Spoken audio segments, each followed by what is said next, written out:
कंठवाहनं द्विषड्भुजं किरीटिनं लोलरत्नकुण्डलप्रभाभिरामषण्मुखं शूलशक्तिदण्डकुक्कुटाक्षमालिकाधरं बालमेश्वरं कुमारशैलवासिनं भजे।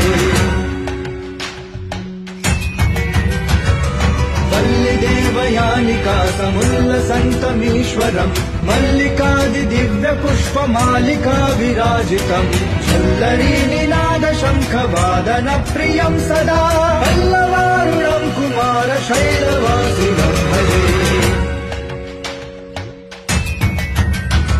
षडाननं कुङ्कुमरक्तवर्णं महामतिं दिव्यमयूरवाहनम् रुद्रस्य सूनुं सुरसैन्यनाथं गुहं सदा शरणमहं भजे।